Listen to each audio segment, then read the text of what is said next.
Hey guys, welcome to our channel. இந்த வீடியோவில் நம்ம என்ன டாபிக் பற்றி பார்க்க போகிறோன்னா, உங்கள் மேலே காதலே இல்லைன்னு சொல்லிட்டாங்க. உங்களை நேசித்த நபர் தான் இப்போ உங்கள் மேலே அந்த காதல் இல்லை, எனக்கு நீ தேவையில்லை, உன் மேலே எனக்கு எந்த விதமான ஃபீலிங்ஸும் இல்லை அப்படின்னு சொல்லிட்டு உங்களை விட்டு விலகிட்டாங்க. ஆனால் உங்களால் அந்த நபரை மறக்க முடியல. நீங்கள் அவங்க மேலே என்ன காதல் வச்சுருந்தீங்களோ அதே காதலோடு தான் இப்போது நீங்கள் அந்த பர்சனுக்காக காத்துக்கிட்டே இருக்கீங்க. அப்படின்னா இந்த மெத்தடு உங்களுக்கானது தான். இப்போ இந்த மெத்தடை யாரெல்லாம் பயன்படுத்தலாம்னா, ரிலேஷன்ஷிப்பில் இருக்கிறவங்க பயன்படுத்தலாம், ஒன் சைடு லவ்வில் இருக்கிறவங்க பயன்படுத்தலாம். ஒன் சைடாக உங்களுடைய லவ் போய்கிட்டே இருக்குது, இன்னும் அவங்க என்ன அக்செப்ட் பண்ணிக்க மாட்டேங்கிறாங்க, நான் ரொம்ப எஃபோர்ட் போட்டுகிட்டே தான் இருக்கேன், பட் அந்த நபருக்கு என் மேலே எந்த விதமான ஃபீலிங்ஸ் இல்லைன்னு சொல்கிறாங்கன்னு சொல்கிற பட்சத்தில் நீங்கள் இதை பயன்படுத்தலாம். உங்கள் மேலே இருந்த ஃபீலிங்ஸு போயிடுச்சு அப்படின்னா அந்த ஃபீலிங்ஸை திரும்ப கொண்டு வரதுக்காக இதை நீங்கள் பயன்படுத்தலாம். நன்மைக்காக மட்டுமே பயன்படுத்துங்க. தேவையில்லாத காரியங்களுக்காக பயன்படுத்தினீங்க அப்படின்னா அதனுடைய பக்க விளைவுகளையும் நீங்கள் சந்திக்க நேரிடும். வெறும் 60 செகண்ட் போதும் இந்த மெத்தடு செய்கிறதுக்கு. 100% வேலை செய்யக்கூடிய ஒரு பவர்ஃபுல்லான மெத்தடு தான் இது. இந்த மெத்தடை நீங்கள் எந்த இடையில வேணாலும் ஸ்டார்ட் பண்ணலாம். எந்த நேரத்தில் இந்த மெத்தடை நீங்கள் செய்யணும் அப்படின்னா, காலையில் நீங்கள் பிரம்ம முகூர்த்த நேரத்தில் இந்த மெத்தடை செய்யணும். காலையில் 3 மணிலேருந்து 5 மணி இந்த இடைப்பட்ட நேரத்துக்குள்ளாடி இந்த மெத்தடை நீங்கள் செய்யலாம்.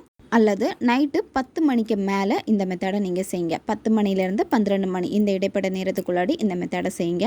ரொம்பவும் டைம் எடுக்காது, வெறும் 60 செகண்ட் மட்டும் போதும்.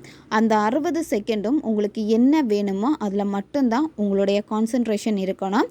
கரெக்டாக நீங்கள் கொடுத்தீங்க அப்படின்னா இது உங்களுக்கு வேலை செய்யும். இந்த மெத்தடில் உங்களுக்கு தேவைப்படுறது 2 தீக்குச்சி தேவைப்படும். தீக்குச்சி பார்த்திங்கன்னா, வீட்டில் நீங்கள் சமையலுக்காக யூஸ் பண்ணிகிட்ருக்கீங்க, இல்லை நீங்கள் தனியாக வச்சுருக்கீங்க அப்படின்னா அந்த தீக்குச்சி பாக்ஸ் நீங்கள் யூஸ் பண்ணவே கூடாது.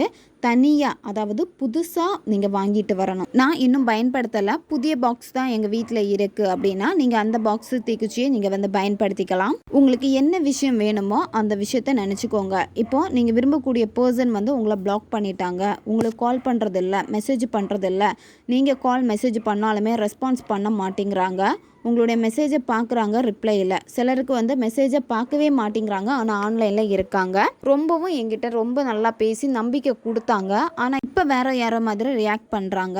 என்னால் அவங்க இல்லாமல் இருக்க முடியல, அவங்கக்கிட்ட எனக்கு பேசணும் போல் இருக்குது, அவங்களே என்னை தேடி வரணும் போல் இருக்குன்னு இந்த சிச்சுவேஷனில் இருக்கிறப்போ நீங்கள் செய்யுங்க. ரொம்ப வெறுப்பில் இருக்காங்க, கோவத்தில் இருக்காங்க அப்படின்னா அது எல்லாமே மாறி நீங்கள் என்ன நினச்சிங்களோ அந்த பர்சனுடைய மனதில் திரும்பவும் அந்த காதல் தூண்டப்படும். தீக்குச்சியை நீங்கள் பயன்படுத்துகிறப்போ அதிலிருந்து நெருப்பு தான் வரப்போகுது. நெருப்பு பார்த்திங்கன்னா பஞ்சபூதங்களில் ஒன்று தான் நெருப்பு. இந்த நெருப்பு சக்தியை பயன்படுத்தி நீங்கள் செய்கிறப்போ நீங்கள் என்ன நினச்சிங்களோ அது உங்களுக்கு நடக்கும். எல்லா மேனிஃபெஸ்டேஷன் டெக்னிக்கும் பார்த்திங்கன்னா பஞ்சபூதங்களுடைய தொடர்புடையதான் இருக்குது. நம்ம சேனலில் நிறைய மெத்தட்ஸ் கொடுத்துட்டே இருக்கோம். எல்லா மெத்தட்ஸும் பார்த்திங்க அப்படின்னா பஞ்சபூதங்களுடைய தொடர்புடையதாகவே இருந்துக்கிட்டே தான் இருக்குது. இதை நீங்கள் பஞ்சபூதங்களுடைய சப்போர்ட்டோட செய்கிறப்போ பஞ்சபூதங்களே உங்களுக்கு துணை இருப்பாங்க. அதாவது உங்களுக்கு இந்த விஷயம் வேணும், அதை நடத்தி கொடுக்கணும் அப்படின்னு அந்த சூழ்நிலைகள் எல்லாத்தையுமே உங்களுக்கு சாதகமாக மாற்றி கொடுப்பாங்க. 2 தீக்குச்சிகள் நீங்கள் எடுத்துக்கணும். தீக்குச்சி 2யுமே சம அளவுக்கு நீங்கள் பிடிச்சிக்கோங்க, ஒன்றோட ஒன்று சேர்த்து வச்சுக்கோங்க. எக்ஸாம்பிள், நீங்கள் ஒரு தீக்குச்சியை உரசுறப்போ அதுலேருந்து உடனே நெருப்பு வரும். அதே மாதிரி இந்த 2 தீக்குச்சிகளையும் ஒரே நேரத்தில் நீங்கள் உரசணும். நீங்கள் சின்ன பிள்ளைலாம் இருக்கிறப்போ நல்லா விளையாடி இருப்பீங்க, எல்லா தீக்குச்சியும் சேர்த்து வச்சு உரசுறது இந்த மாதிரிலாம் பண்ணியிருப்பீங்க. அதே மாதிரி தான் 2 தீக்குச்சியை சேர்த்து வச்சு உரச போகிறீங்க. அந்த பர்சனை நினச்சிக்கோங்க, அவங்க கூட இருந்த நல்ல நிகழ்வுகளை நினச்சிட்டே இந்த 2 தீக்குச்சியும் சம அளவில் ஒரே நேரத்தில் உரசணும். 2லேருந்து கரெக்டாக நெருப்பு பற்றிக்கணும். அந்த மாதிரி பார்த்துக்கோங்க. ஒரு தீக்குச்சி எரிஞ்சு ஒரு தீக்குச்சி எரியாமல் இருக்கிறது இந்த மாதிரி இருக்கக்கூடாது. 2மே ஒரே நேரத்தில் எரியணும். இப்போ ஒரு தீக்குச்சியிலேருந்து நெருப்பு அடுத்த தீக்குச்சியில் டக்குன்னு பிடிச்சிச்சின்னா ஓகே, ஒரு செகண்டில் பிடிச்சிச்சின்னா ஓகே. இல்லை அது ஒன்று தான் எரியுது, ஒன்று எரியலை அப்படின்னா இது உங்களுக்கு வேலை செய்யாது. அதனால் கவனமாக நீங்கள் செய்யணும்.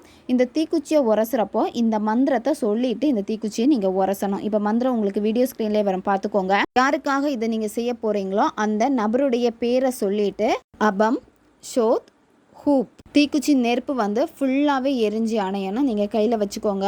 அந்த நெருப்பு உங்கள் கையில் படக்கூடாது. சரியா பார்த்து கவனமாக நீங்கள் வச்சுக்கோங்க.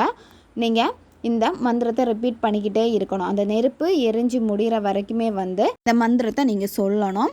இந்த மந்திரம் நீங்கள் சொல்கிறப்போ அந்த நபரை நினச்சிக்கிட்டே நீங்கள் சொல்லுங்கள். இந்த மெத்தடை எவ்வளோ டேஸ் நீங்கள் ஃபாலோ பண்ணணும் அப்படின்னா 3 டேஸ் நீங்கள் ஃபாலோ பண்ணணும். கண்டினியூவாக 3 நாட்கள் நீங்கள் ஃபாலோ பண்ணுங்கள். 3 நாளைக்குள்ளாடியே அந்த நபர் வந்து உங்களை தொடர்பு கொள்ளுவாங்க. காதலே இல்லைன்னு சொல்லிட்டு போனாங்க, திரும்ப உங்ககிட்ட அந்த காதலோட தான் வருவாங்க. இந்த காதல் வந்து பார்த்திங்கன்னா தீப்பொறி மாதிரி பற்றிக்கும், தூண்ட வைக்கும். அவங்களுடைய ஆழ் மனசில் உங்களுடைய காதலை தூண்டிக்கிட்டே இருக்கும். அவங்களே உங்களை தேடி வருவாங்க. ரொம்பவும் சிம்பிளான ஒரு முறை தான் இது. 100% வேலை செய்யக்கூடியது. நன்மைக்காக மட்டுமே பயன்படுத்துங்க.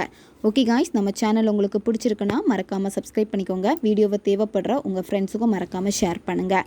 அவங்களுக்கும் இது உபயோகமாக இருக்கும். இன்னும் நிறைய வீடியோஸ், புது புது டெக்னிக்ஸ் எல்லாமே நம்ம சேனலில் அப்லோட் ஆகிட்டே இருக்கும். பக்கத்தில் இருக்கக்கூடிய பெல் பட்டனையும் மறக்காமல் ப்ரெஸ் பண்ணி வச்சுக்கோங்க. அப்போ தான் நான் போடக்கூடிய வீடியோஸ் எல்லாமே உடனுக்குடன் உங்களுக்கு நோட்டிஃபிகேஷனில் வந்துக்கிட்டே இருக்கும். அடுத்த ஒரு வீடியோ பதிவில் சந்திக்கலாம். நன்றி.